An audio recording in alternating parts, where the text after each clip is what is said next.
Biar pas dia jawabannya, coba. Biar saya jelaskan. Saya paham dengan maksud tujuan Anda memberikan pertanyaan seperti itu, dan saya sudah menjawab bahwa segala keputusan itu dilakukan oleh Bapa dalam esensi Alkitab. Ya, pada awalnya dibilangnya upah dari dosa itu adalah kematian. Ya, entah apa kayak mana caramu mati, intinya adalah upahnya itu adalah kematian. Ya. Jadi yang ketika seseorang itu disuap, berkhianat, lalu dia diberikan upah kematian atau digantikannya lah posisi Yesus atau Nabi Isa tersebut. Lalu Anda berkata sekarang, lah kenapa dia tidak tahu apa-apa? Justru karena dia tahu segala konspirasi penyaliban tersebut, itulah sebabnya dia dipilih menggantikan ya utusan Allah tersebut. Jadi saudaraku, jangan Anda menyatakan tidak tahu apa-apa. Baru Anda katakan tidak tahu apa-apa adalah seperti Yesus yang tidak tahu apa-apa. Engkau sebutkan bahwa dia adalah penebusan dosa, lalu kamu harus korbankan dia di tiang salib. Justru itu yang tidak tahu apa-apa. Jadi jangan Anda berkata seperti itu. Karena itu kekacauan berpikir Anda untuk menganalisa Alkitab. Jadi Untuk menganalisa Alkitab. Jadi gini bro, kutanggapi. Jangan bilang orang kacau, kau sendiri kacau. Gini biar ku tanggapi. Gini ya, di dalam Bible itu kisah penyalipan, kisah pengorbanan Abraham lagi tampil. Abraham itu mengorbankan. Artinya esensi pengorbanan itu sudah diajarkan kepada manusia tersebut. Tetapi esensi pengajaran tersebut di luar dirinya. Artinya ada orang lain yang dikorbankan, ada orang lain yang harus dikorbankan. Itu esensi pada Abraham, saudaraku, dan pada Yesus. Makanya dengar ini, kau jangan berkoar-koar kosong, nggak dapat esensinya nanti semua orang. Bahkan Anda membahas sebuah tentang konteks Abraham, Anda tidak tahu apa konteksnya ketika Allah menyuruh dia untuk mengorbankan anaknya. Tahu nggak konteksnya tuh? Pengujian. Saya ulang, pengujian. Bahkan ketika Abraham menaikkan tangannya untuk siap membunuh anaknya, Allah langsung menegur dia. Dia dalam hal konteks pengujian beda dengan Yesus. Jadi jangan Anda sama-samakan dua hal peristiwa tapi beda konteks ceritanya Anda sama-samakan. Itu aja Anda tidak paham tentang konteks Alkitab. Ya gini makanya bro, Yesus disalib itu esensinya adalah pengorbanan. Pengorbanan apa? Pengorbanan diri sendiri untuk orang lain. Bukan orang lain yang dikorbankan untuk menaikkan diri sendiri. Saudaraku, jika Yesus mengorbankan dirinya sendiri, dia tidak ada perlawanan. Dia tidak akan lari. Dia tidak akan menyangkal. Makanya pahami esensi. Esensi itu apa? Intisari pengajaran itu kau harus. Jadi saudaraku, Anda berasumsi pada argumentasi Anda gitu. Boleh saya baca samamu tentang konteksnya oleh Bapa atau Allah. Bahkan dia menyatakan seperti ini, saya akan menghubungkan yang konfirmasi. Allah menyatakan dia bukan manusia dan anak manusia.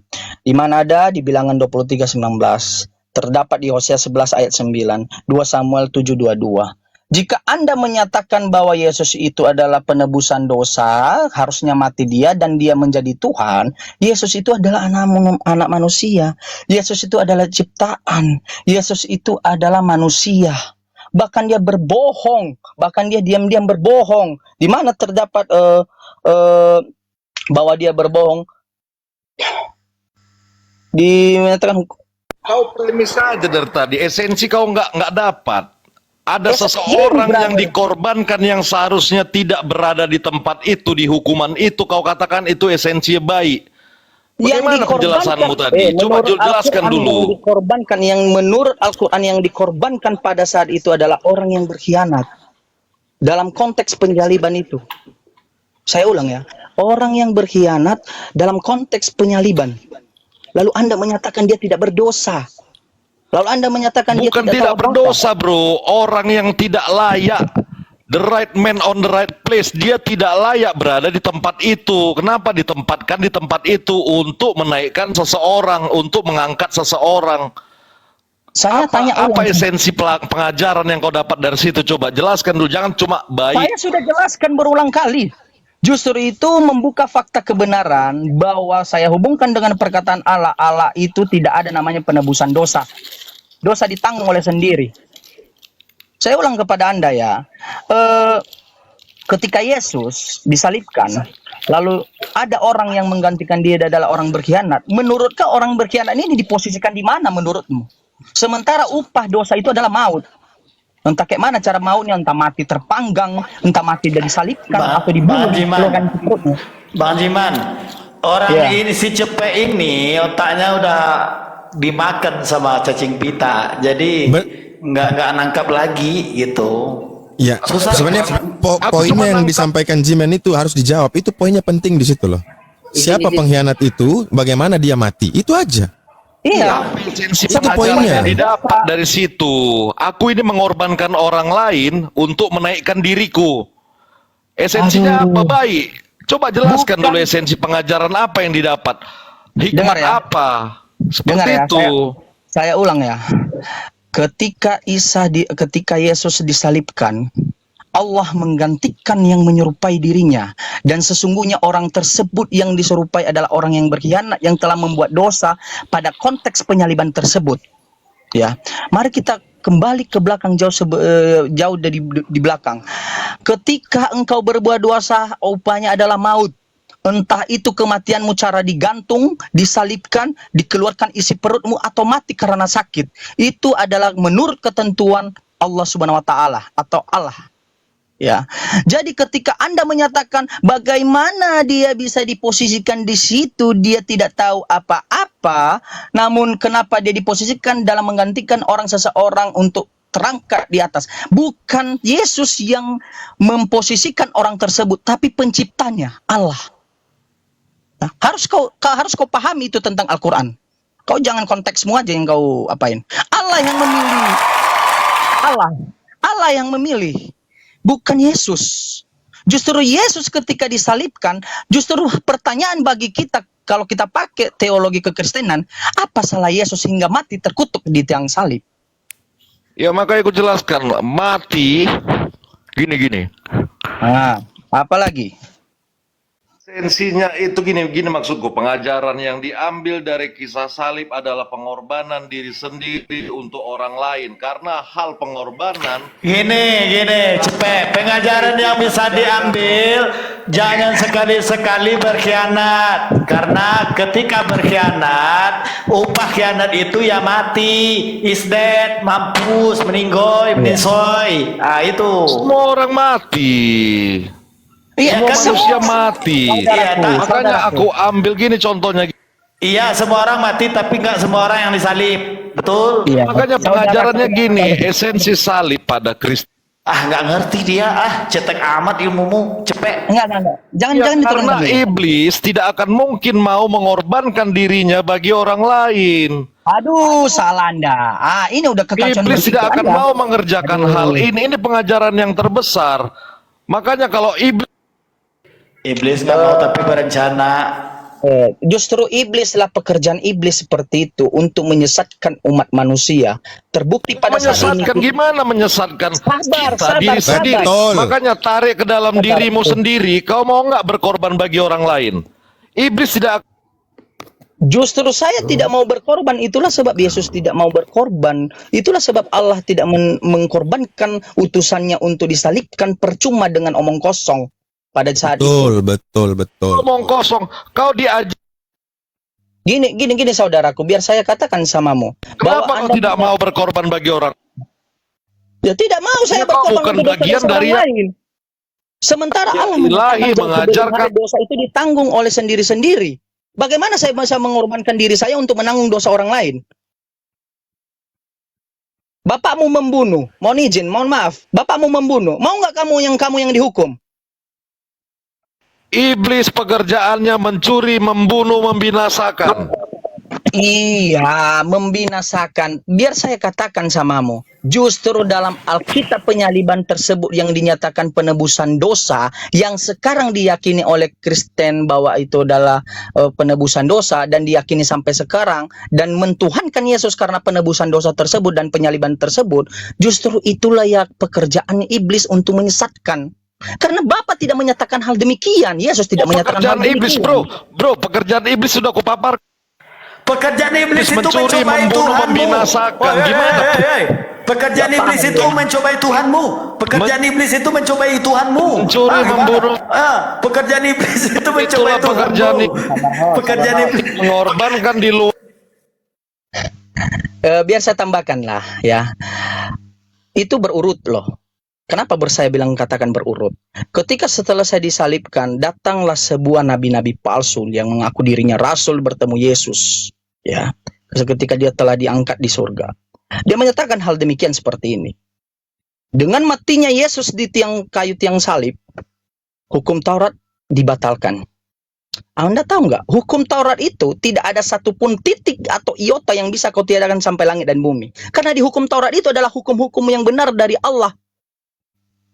Itu cara iblis menyesatkan ketika berhasil penyaliban tersebut.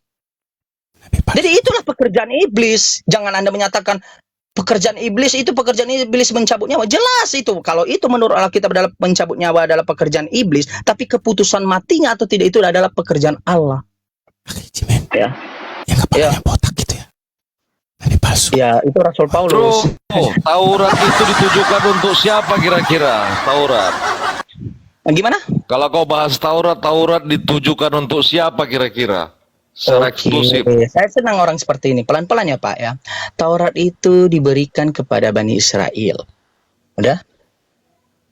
Artinya di luar Bani Israel tidak akan bisa mengerjakan hal tersebut. Kan singkat.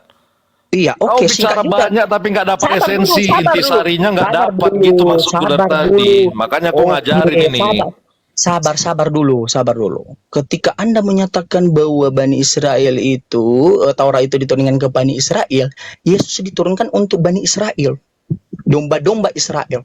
Bukan Anda sebagai Kristen Indonesia di sini. Cocok? Atau kurang lagi, biar saya tambahkan lagi. Iya Cocok, cocok. Artinya cocok. peraturan yang ada di Taurat tidak bisa kau terapkan karena kau juga di luar Bani Israel. Makanya Kristen sudah tidak menerapkan hal-hal yang seperti itu secara ritual, jasmania, perayaan. Tidak bisa diterapkan lagi. Itu karena Kristen di luar Bani Israel. Menurut Oke. Nabi Lalu palsu kau itu. yang di luar Bani Israel, kenapa kau mempercayai, membenarkan, bahkan melakukan ritual yang dikhususkan eksklusif bagi mereka? Itu kan jadi pertanyaan, kenapa itu coba kira-kira? Gini ya saudaraku, Anda menyatakan itu memang itu tidak boleh di luar Israel, hanya kepada orang Israel. Yesus diturunkan untuk kepada Bani Israel dan menggenapi namanya hukum Taurat. Ya. Jadi kita orang Kristen yang di Indonesia tidak termasuk Bani Israel saat itu. Apalagi mentuhankan dia. Karena dia datang ke Bani Israel bukan seorang Tuhan juga, tapi seorang nabi, utusan. Ya, ketika Anda menyatakan bahwa itu hanya untuk hukum Taurat dan itu hanya kepada Bani Israel, Yesus berkata seperti ini ketika dia menggenapi. Dia berkata, tidak ada satupun titik iota yang bisa kau tiadakan sampai langit dan bumi ini hancur di Taurat ini. Tidak ada satupun titik iota. Iota itu yang paling terkecil. Lalu ketika Anda menyatakan, Paulus menyatakan matinya dia di tiang salib, itu batalnya hukum Taurat. Siapa yang membatalkan? Apakah Yesus atau Paulus? Paulus. Wah, Bro, kau juga sepakat dengan hal itu, bro. Di dalam hukum-hukum Taurat itu mereka menyembah, contoh mereka menyembah ke bait di Yerusalem. Mereka mengarahkan penyembahannya, kiblatnya ke arah Yerusalem. Kau juga membatalkan hal itu, bro. Artinya kau juga sepakat dengan Paulus. Mengapa kau salahkan Paulus? Saya tidak pernah sepakat dengan Paulus. Siapa yang mengatakan saya sepakat dengan Paulus? Justru saya memaparkan kekristenan Anda yang menyatakan bahwa Yesus adalah Tuhan dengan matinya di tiang salib. Itu adalah membatalkan hukum Taurat, bertentangan dengan perkataan Yesus yang menyatakan tidak ada satu titik iota yang bisa kau tiadakan di hukum Taurat sampai langit dan bumi ini hancur. Iya, kan kau sudah menyepakati dengan Paulus, artinya kau tidak sepakat lagi dengan Taurat tersebut. Sejak kapan? Saya Kau justru tidak tidak sepakat sepakat. ketika ada kesepakatan di dalam Taurat itu menyembah ke arah Yerusalem sebagai kiblat. Itu yang dilakukan Daud, itu yang dilakukan Salomo.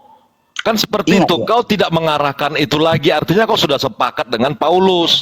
Kenapa kau menentang Paulus kira-kira? Saya karena pengajarannya salah, saudaraku. Dia yang membatalkan hukum Taurat. Dia yang menyatakan bukan Yesus. Iya bro, Bahkan dia- makanya kau ternyata sudah ikut Paulus. Kau tidak mengarahkan penyembahanmu ke arah Yerusalem lagi. Gitu Gini, maksudku. saudara, Tidak pada saat berpihak kepada, tidak condong lagi kau kepada Taurat. Malah kau Gini, condong kepada saudaraku. Paulus. Gitu maksudku. Penyembahan di arah Yerusalem itu adalah adat istiadat yang diberikan oleh yang dilaksanakan orang Yahudi pada zaman itu, Bani Israel. Tetapi Yesus berkata seperti ini kepada Bani Israel, seperti ini dia berkata. Mana itu tadi ya? Yesus melarang agar tidak mengedepankan namanya adat istiadat, ya, atau justru mengedepankan perintah Allah. Tentang penyembahan di daerah di mengkiblatkan arah Yerusalem itu adalah adat istiadat Bani Israel pada zaman itu. Di mana ada Markus 7 ayat 5 sampai 9. Ya. Yesus tidak menyatakan, justru itu dia menggenapi bahwa penyembahan ke arah Yerusalem tersebut adalah salah. Itu adalah adat istiadat. Dia meluruskan, Allah kita semua yang kita sembah, dengarkanlah dia, ikutilah segala perintahnya. Yesus yang berkata itu, bukan saya. Jadi Izin ketika- bentar, Bang Diman, izin bentar ya. Assalamualaikum warahmatullahi wabarakatuh. Akhi big brother, how are you today? Kaif haluk ya akhi? Namaste. الله وبركاته الحمد لله नमस्कारन how are you brother I'm good alhamdulillah अच्छा मेरी kata terjumbar jahe ya. अच्छा lanjut. अच्छा अच्छा oh kuch hota hai. Ada yang bisa bahasa Inggris nggak sih? Bang Jiman bisa bahasa Inggris bang? Bahasa Inggris dikit-dikit lah. Saya juga Iya. di Nias juga. Saya juga di daerah pariwisata. Saya sering main selancar di Sorake dulu. Iya. Jadi Bang Big Brother ini dia bahasanya bahasa Inggris ini. Kalau ada yang bisa bahasa Arab silakan juga ya. Silakan monggo. Itu cepet, itu pinter bahasa Inggris cepet. Jangan bahasa, ngerti aku. jangan bahasa Inggris dulu lah. Bahasa Alkitab dia aja, bahasa Yunani dia nggak paham. Apalagi bahasa Ibrani. Saya kalau tanya sama dia tentang theos, itu dia nggak paham apa itu konotasi theos menurut Iya, Yunani. pengajaranmu tadi nggak dapat esensinya bro. Makanya aku bilang Oh, ada saya orang sudah lain jelaskan yang berulang-ulang dikorbankan kali. untuk menaikkan orang lain. Pengajaran apa ini dapat? Jangan cuman baik, kata-katamu cuma baik. Apa yang Justru- kau dapat? Yang bisa kau justru sampaikan itu yang kepada orang dikehendaki. lain yang Justru bermanfaat itu itu yang- apa kira-kira coba esensinya? Aku minta itu. Manfaat dari kisah yang telah dipaparkan oleh Allah Subhanahu wa taala tentang Al-Qur'an, bagaimana Isa disalib dan Isa diangkat dan digantikan dengan orang yang berkhianat dan yang diserupai wajahnya dengan Isa yang menjadi sekarang berada di tiang salib pada zaman itu. Kita memutik dan kita mengambil esensi bahwa benar-benarlah nubuat Allah juga di Alkitab, bahwa tidak ada penebusan dosa, di mana tertera di Ulangan 24 ayat 16, Ezekiel 18 ayat 20. Ya. Lalu Anda berkata seperti ini, bagaimana bisa diposisikan orang yang berkhianat itu untuk mati di tiang salib? Jelas diposisikan Allah karena dia adalah orang yang berdosa. Dosa adalah upahnya adalah maut. Alkitab yang berkata seperti itu dan Allah yang berkata seperti itu. Entah bagaimana cara matimu. Sama manusia di dunia ini, betul yang kau katakan berdosa. Tapi cara-cara mati kita berbeda, saudaraku. Ada yang ketabrak mobil, ada mati karena ditusuk, ada yang diracuni. Tapi upahnya esensinya adalah maut. Jadi itu adalah ketentuan Allah. Kenapa engkau ngatur-ngatur? Maksudku esensi pengajaran apa yang bisa diterima orang, bukan masalah dosa, masalah apa ketika ada Justru orang itu lain saya yang tidak ulang. layak berada di Esensi posisi itu, dia Saya dihukum untuk menaikkan orang lain. Pengajaran apa yang bermanfaat yang bisa kudapat atau orang lain dapat untuk kisah itu? Coba jelaskan dulu. Oke, pemahaman yang bisa kita dapat bahwa tidak ada penebusan dosa yang dikorbankan sebagai manusia.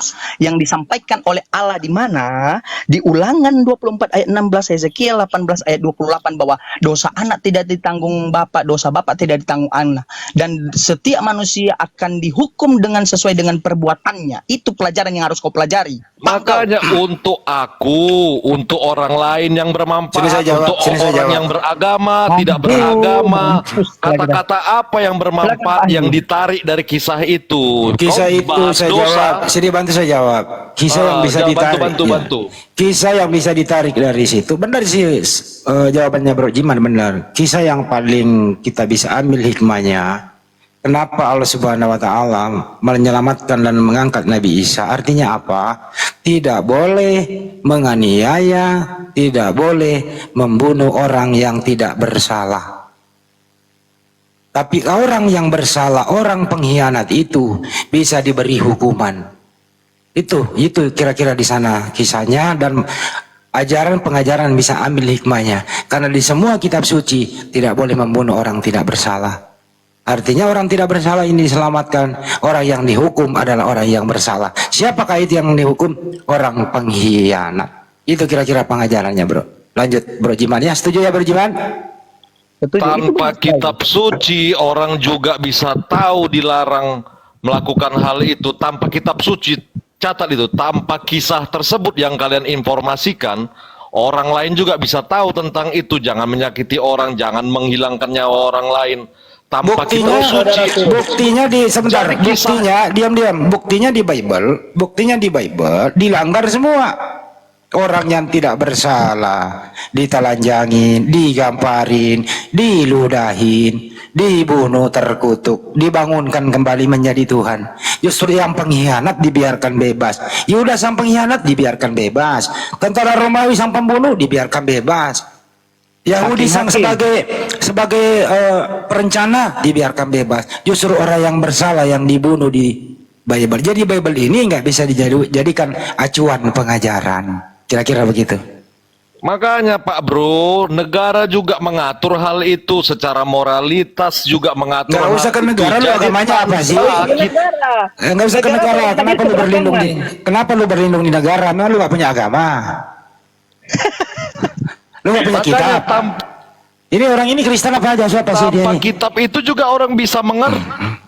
Ini dia Kristen apa sih man? Tanya dulu. Makanya esensi apa Dia yang percaya didapat? Bible, Bang Andi. Dia Hah? udah malu. Tanya dulu dia, lu Kristen apa Esensi bukan? apa yang bisa kau Lu dapat, jawab yang kau dulu. ajarkan kepada Os, orang lain? Os, kasih gua moderator. Lu tanya dia dulu. Dia Kristen apa bukan? Lu Kristen apa bukan? Jawab dulu. Lu Kristen apa bukan? Udah ditanya dari tadi, kau wae muter-muter jawabanmu. Lu Kristen atau bukan? Udah dijawab dari Lu nggak pernah jawab pertanyaan gua. Lu Kristen atau bukan? Bukan. Kristen. Tanpa Nah, kitab Kristen, itu, baik. Kristen, Orang apakah lu sudah setuju? tahu. Dia tanpa kitab jangan sakiti orang lain. Secara moralitas,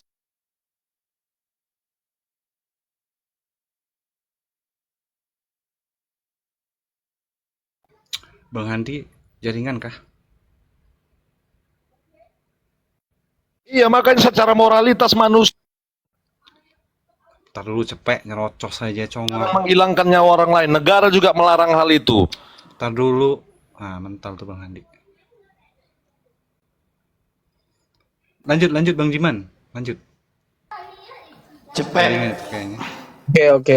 Jadi gini saudaraku. Jadi kalau jangan membahas moralitas dalam hukum-hukum Tuhan, dia pun tahu justru dia mengedepankan hukum moralitas. Itulah sebabnya yang bersalah itu dihukum dengan upah maut sesuai dengan perkataannya.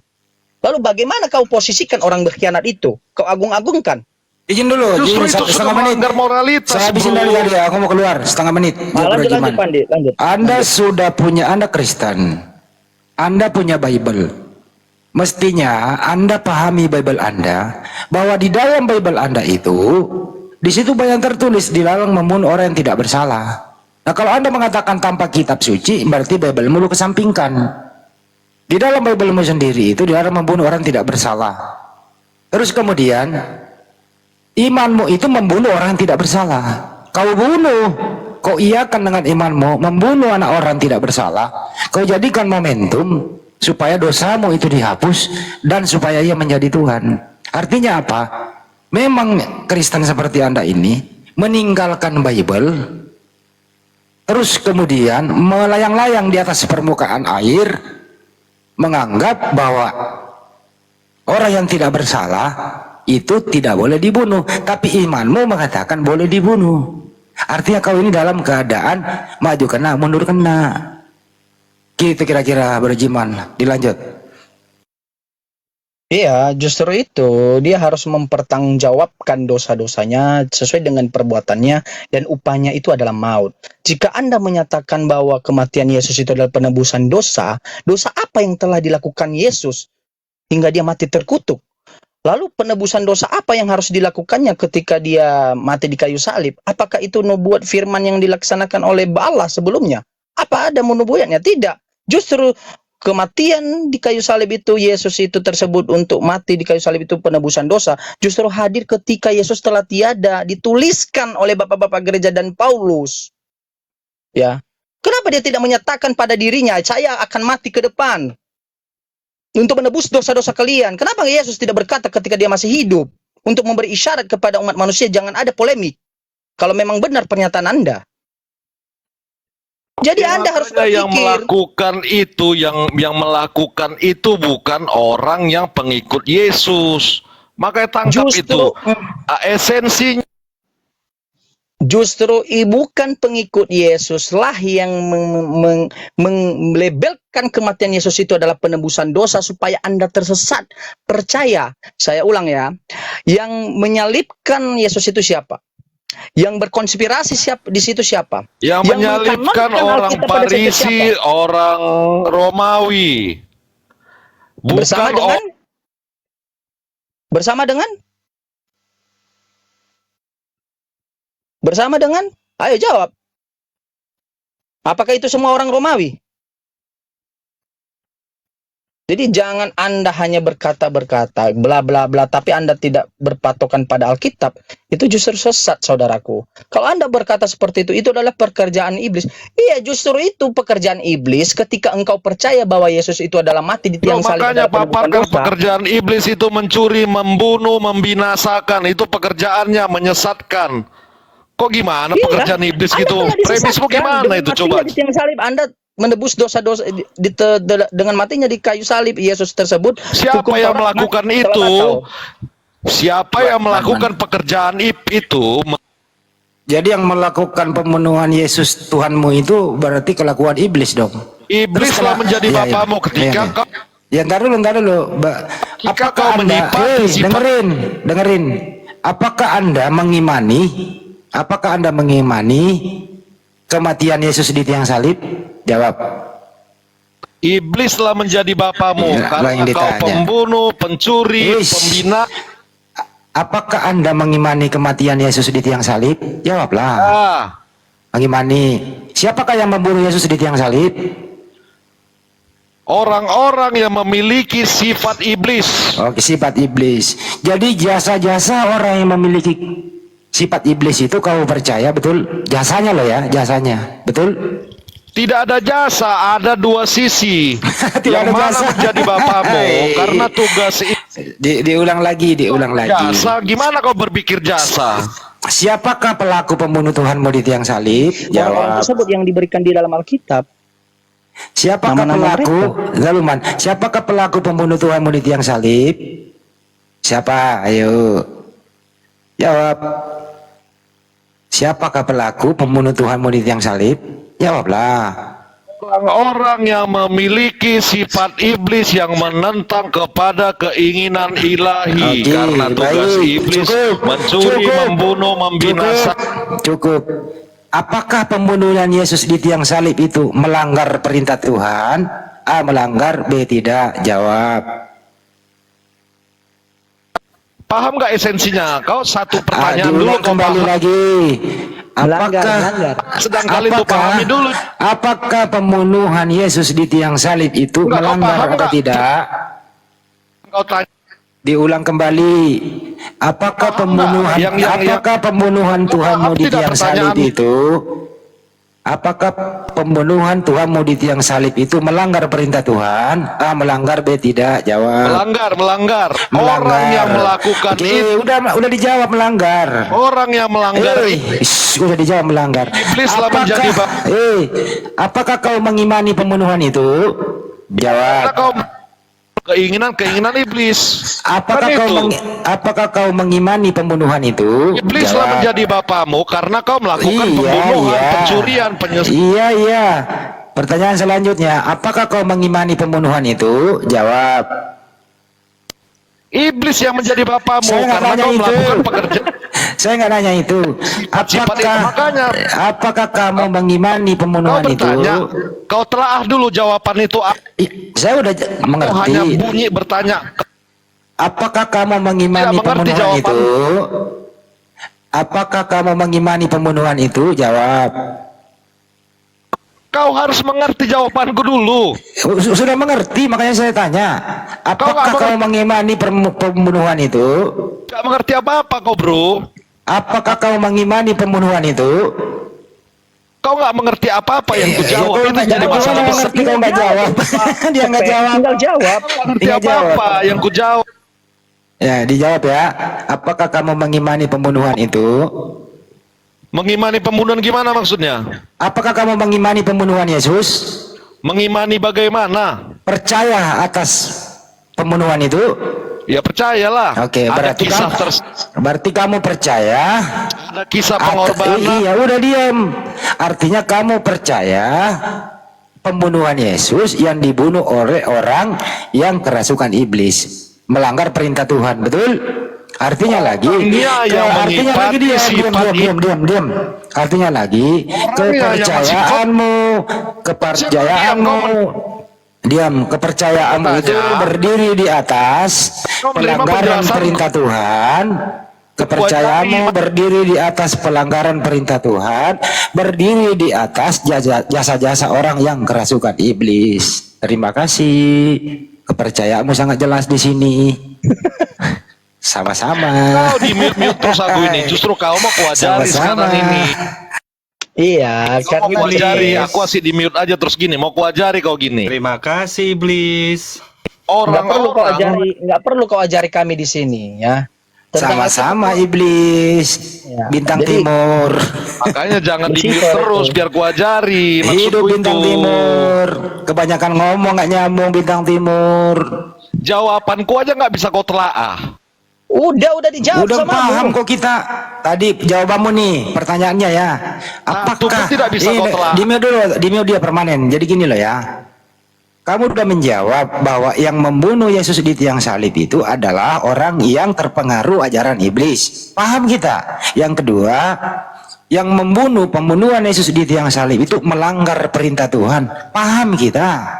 Yang ketiga adalah kamu beriman, kamu percaya pembunuhan itu. Artinya adalah imanmu berdiri di atas pelanggaran perintah Tuhan dan imanmu berdiri di atas jasa-jasa orang yang terpengaruh ajaran iblis. Paham kita? Paham sekali. Karena ini bahasa Indonesia. Paham semua teman-teman? Paham? Paham. Terima kasih kalau sudah paham. Nol kau memahami itu. Makanya Udah paham. Justru dia yang nggak paham. Karena dia udah kau belok-belok. pahami itu tadi. Baca di bawah, paham. Itu Jangan di mute Kan, terus biar kuajari. Itu di bawah udah pada paham. Penmu Bang. catat jawaban. Udah di bawah udah pada paham itu. Ambil pulpenmu, tulis jawabanku. Itu baru paham. Udah kita paham, udah semua dipahami kok. Yang artinya yang melakukan pembunuhan itu sifat iblis. Iya. Udah Paham terima nggak kasih maksud? belum sama iblis? Paham. Tapi kok imani sifat iblis itu? Kok imani dia? Jasa-jasa sifat iblis kok imani kan? Paham kita. Orang yang Jangankan mengikuti itu tidak mengajarkan sifat hal iblis ini, seperti sifat iblis ini melanggar perintah Yesus Tuhan tidak- sehingga dia bunuh Tuhanmu. Paham kita. Tapi kau percaya itu? di mute terus ini. Kalian diskusi penakut. Udah pada paham kita. Sekali lagi teman-teman di bawah, paham atau Takut tidak? kalian semua. Aku buka room masuk kau berdua kita. Teman-teman semua paham atau tidak? Paham. Masa yang kau kenceng lebih suaranya. condong ke iblis gimana kau itu? Kau Yang di condong ke YouTube iblis. juga, yang di YouTube juga, paham atau tidak? Yang di YouTube juga, jangan di sini aja, paham atau tidak? Masa kau condong ke iblis? Itu jadi pertanyaan besar itu. Lah, kan Justru ajaran kau iblis. mengimani kelakuan iblis, kucluk. Orang kelakuan iblis lu imani. Kelakuan yang mana? Yang membunuh Tuhanmu. Ya kau setuju kan? Kau Kelakuan tanya iblis dulu, kan kau siapa yang setuju. membunuh? Siapa yang membunuh? Ya yang tentara Roma yang kerasukan iblis. Tentara Roma kan Roma yang jadi membunuh. panutan Kristen. Jawab dulu kau, gantian ku apa dulu? Ku interview kau dulu gantian. Iya silakan. Apakah tentara Roma itu menjadi panutan Kristen? Jasa dia kau pakai jasa Oh, jasa. dia. Jawab dulu, Iya, apakah saya jawab. iya atau tidak gitu? Jawab Iya, dulu iya. iya atau tidak. Apakah tentara Roma menjadi panutan Kristen? Iya atau tidak? Tentara Roma panutan Kristen. Buktinya Muter-muter kan, muter-muter. Iya atau tidak? Iya. Alasannya. Tentara Roma jadi panutan Kristen. Iya alasannya. Dengerin alasannya. Buktinya Bibelmu berbahasa Apa Roma. arti Kristen? Berbahasa Roma kan Pengikut Yesus, pengikut Kristus atau tidak? salah. Apa arti Kristen? Arti Kristen itu pengikut bintang timur. Kok bintang timur lagi? Kok bahas pertanyaan jelas pengikut Kristus atau tidak? Pengikut bintang Makanya kau timur. muter-muter. Kau nggak paham apa yang kau bicarakan. Kau muter-muter. Pengikut bintang timur bro. Kristen kau itu. Pengikut Yesus atau tidak? Pengikut bintang timur. Kau nggak dengar kan? Makanya catat. Kalau mau belajar catat. Iya. Jangan nggak dicatat. Ya, tanya lagi. Catat Tanya lagi. pertanyaannya. Ulangi coba. Apakah Kristen menjadikan Romawi tentara yang membunuh itu menjadi panutannya? Iya atau tidak? Iya. Artinya kau sudah gagal paham tentang Kristen kan itu? Iya. Mestinya kau minta Kristen alasan dong. bukan Alasannya apa? pengikut Romawi. Mestinya kau minta alasannya kenapa? Alasannya Kristen dengerin. bukan pengikut Romawi. Dari Dengerin dia. etimologi kata sudah berantakan kau itu. Gimana? Diam dulu. Mestinya kau nanya kenapa bilang tidak? Kenapa bilang iya gitu loh? Oke, saya jawab ya. Kenapa saya bilang Anda mengikuti Romawi tentara itu? Pertama, Biblemu itu berbahasa Roma, berbahasa Yunani. Satu. Kedua, semua liturgi keagamaanmu itu bersumber dari Roma. Pertama, gereja hari Minggu, Sandai hari matahari, Natal dewa matahari, menyembah berhala dewa dari sana semua. Mempersembahkan darah orang untuk menebus dosa dari sana semua. Jadi semua liturgi keagamaanmu itu bersumber dari Romawi. Artinya kamu ini pengikut bintang timur, bukan pengikut Yesua Masia. Kalau kau pengikut Yesua Masia, pertama kamu nggak ke gereja, kamu harus berpuasa, kamu harus disunat, nggak boleh makan babi, kamu harus menyembah satu Tuhan. Itu dong diskusinya yang benar. Paham semua teman-teman di bawah? Paham atau tidak? Kabur kan? Jadi gini Pak Andi, dia nggak paham tadi. Dia menyatakan esensi yang kita dapat dari tentang digantikannya Yesus itu di tiang salib. Apa esensi yang didapat? Esensi yang didapat bahwa pernyataan Yesus, pernyataan Allah atau Allah Subhanahu Wa Taala itu di Alkitab menyatakan bahwa tidak ada penebusan dosa. Dosa anak tidak ditanggung bapa dan dosa bapa tidak ditanggung anak. Itu jelas bahwa membuktikan bahwa tidak ada penebusan dosa. Justru Allah menunjukkan bahwa Dia tidak memberikan utusannya itu untuk diolok-olok, dibiarkannya sendiri untuk dijadikan penebusan dosa bagi manusia yang tidak punya berakal. Jadi dia nggak paham maksud yang saya katakan sedemikian mudah untuk dicerna, tapi dia nggak paham gitu. Sebab di Hesekiel itu dengan di Ulangan 18 ayat 18 dia tidak ada penebusan dosa sampai akhir langit dan bumi ini hancur, tidak ada penebusan dosa. Gitu. Itu yang berkata Allah. Gitu. Jadi sebenarnya sederhana tadi Bro Jiman. Dia sebenarnya akui itu. Secara manusiawi akalnya jalan kadang-kadang, kadang tidak. Saya sederhana tadi. Pertama adalah apakah pembunuhan Yesus di tiang salib itu melanggar perintah Tuhan? Dia jawab melanggar. itulah Siapakah yang membunuh Yesus di tiang salib? Tuhanmu itu katanya orang yang dirasuki iblis.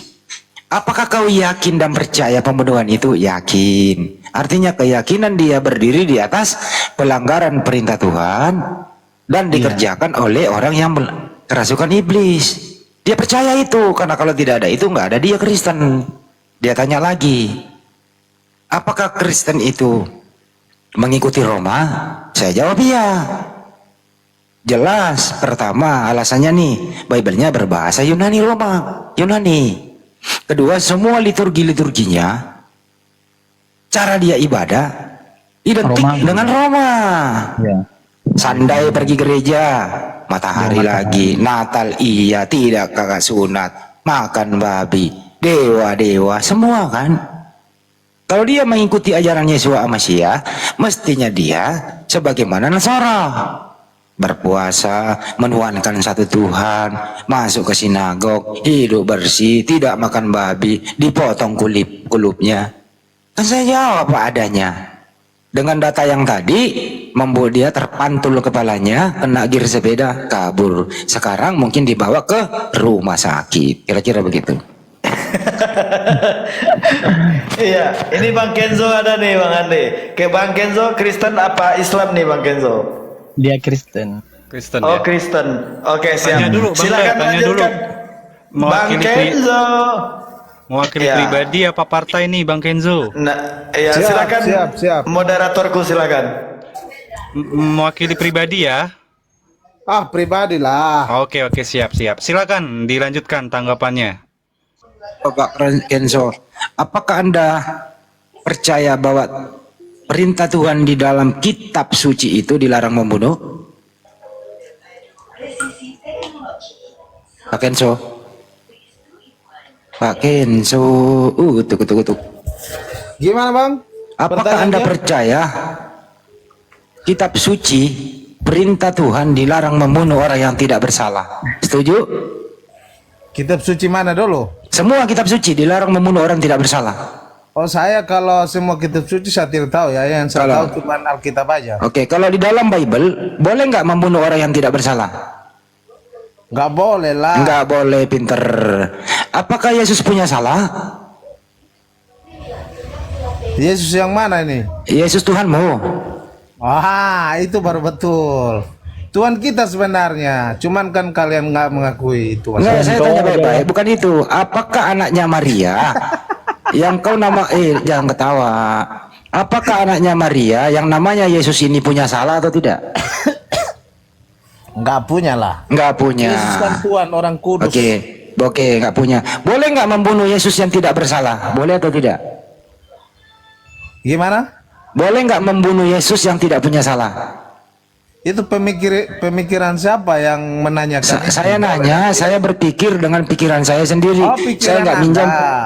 Itu ya. Boleh nggak membunuh Yesus yang tidak bersalah? Kan tadi saya sudah bilang, Pak, di Alkitab itu Diputar kan lagi, membunuh diputar dilarang. lagi. Enggak. Anda keliru gitu loh. Saya Kan bertanya tadi kok saya bilang, keliru. Di Alkitab itu dilarang membunuh. Oke. Bukan Yesus semuanya. Ya, jadi apakah membunuh Yesus itu melanggar perintah Tuhan? A, melanggar, B, tidak. Melanggar sudah pasti kan. Melanggar, baik. Apakah kau percaya pembunuhan Yesus di tiang salib? Oh, sangat percaya. Oke. Jadi kepercayaanmu berdiri di atas pelanggaran perintah Tuhan, betul? Maksudnya? Nenek kiper kalau maksudnya. Lanjut, nggak ngerti bahasa Indonesia. Terus Iman. Yang jadi masalah itu kan pertanyaan Anda, kan otak Anda nggak nyampe gitu loh. Kok dipermasalahkan tapi nggak dijawab. Iya. Yang jadi begini loh, pertanyaan Anda itu tidak selamanya benar karena itu kan sesuai dengan pemikiran Anda Pak, gitu loh. yang Ya salah udah itu kalau begitu, jawaban. Sekarang saya tanya kalau balik begitu malah. silakan Anda bertanya, Anda jawab sendiri. Punya inisiatif bertanya seperti itu apa gitu loh. Nih diulangin lagi Pak ya. Diulang lagi ya, diulang nih. Itu. Diulang lagi. Pertanyaan Anda Tarik yang salah, napas, karena tarik Anda napas, gitu. buang napas, tarik Enggak napas, ngaruh. Soal buang keenam nggak ada nilai napas. tambah sih.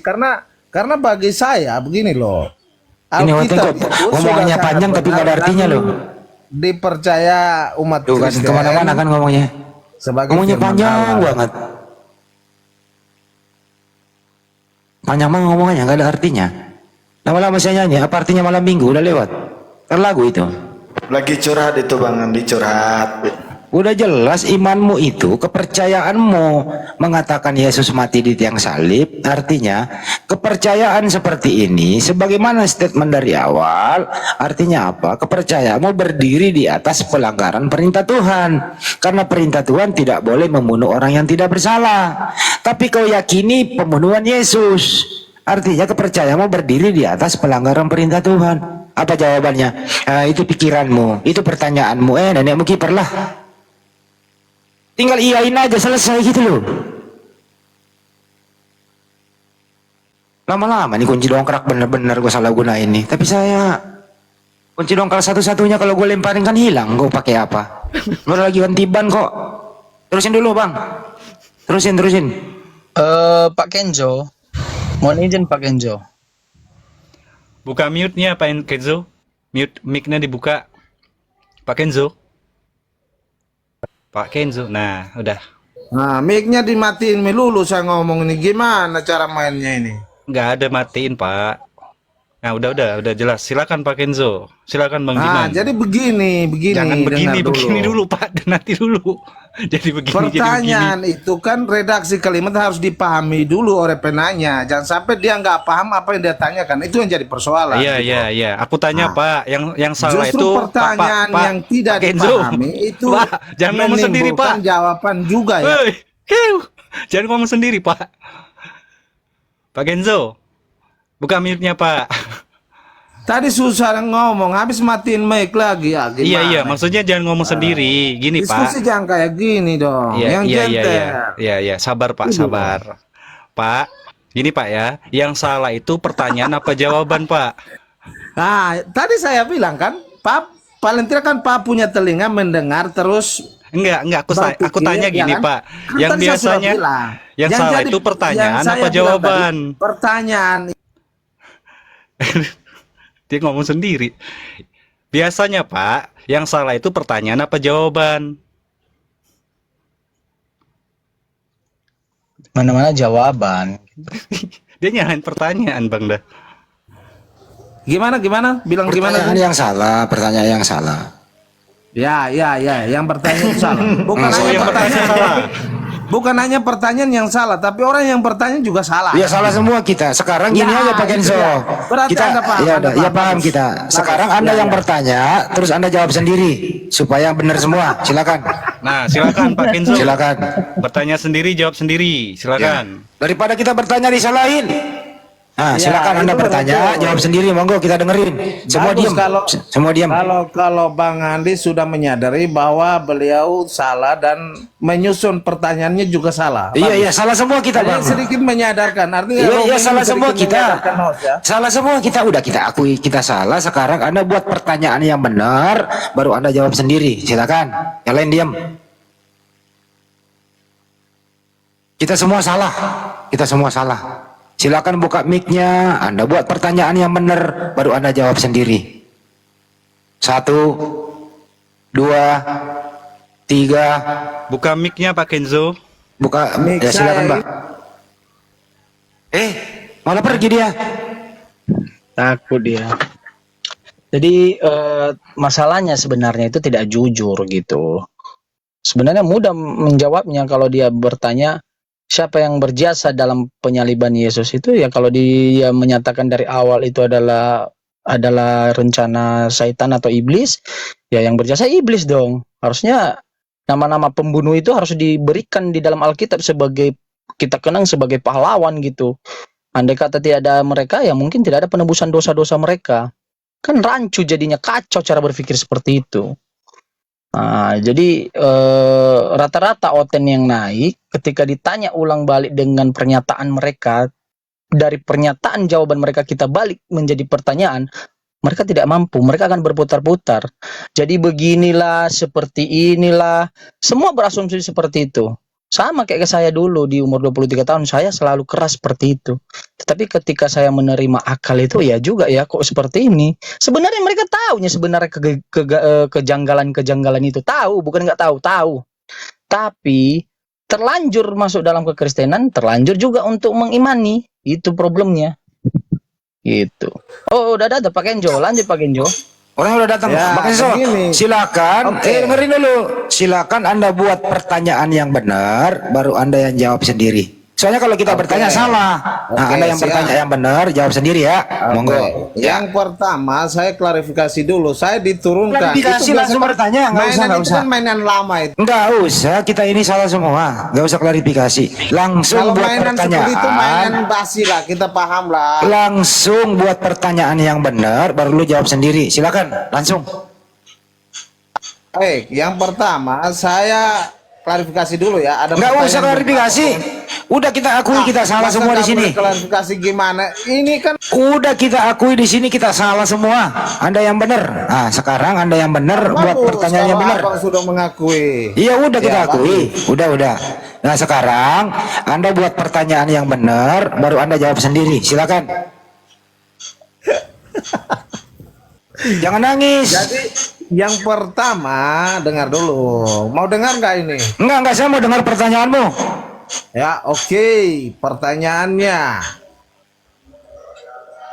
Siapa yang mau jawab nih? Kau yang jawab sendiri. Kan kita masa salah semua ada di sini. itu?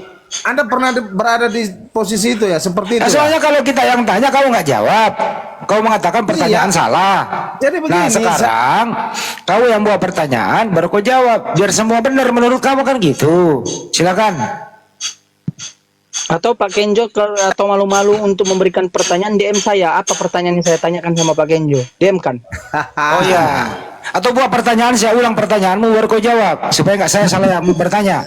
Nah, ajari saya bertanya. Gitu Ya ceritanya. coba ajari saya bertanya. Ajari kayak mana Pak? Gimana cara bertanya yang benar? Coba. Enggak, coba kamu susun dulu kalimat pertanyaannya. Enggak, kamu ajari saya salah nanti. Baru saya revisi. Baru saya Dia bingung ya. Baru saya revisi. Nggak usah direvisi, kau ajari saya langsung. Enggak. Memang pertanyaan Anda saya harus revisi karena Anda bertanyanya tidak benar itu. Oke, kalau begitu saya bertanya, revisi dulu ya, revisi dulu. Baru Ya. saya revisi ya. Ya. Anda tanya Ya. dulu, baru saya Ya, revisi saya bertanya. Bikin Ya. pertanyaannya. Ya, yang mati di tiang salib itu manusia atau Tuhan? Direvisi. Oh, itu Anda salah pertanyaan. Yang meninggal bukan mati. Oke, yang manusia meninggal. itu meninggal. Ya, oke. Kalau mati itu binatang. Iya, yang meninggal di tiang salib, yang Masa meninggal di kok tiang salib. buka room begini nggak paham mati dan meninggal gimana sih? Ya udah. Oke, yang meninggal. Oke. Salah saya. Yang meninggal di tiang salib itu. manusia atau Tuhan? Ya. Itu baru betul. Ya, yang meninggal di tiang salib manusia atau Tuhan? Itu rujuk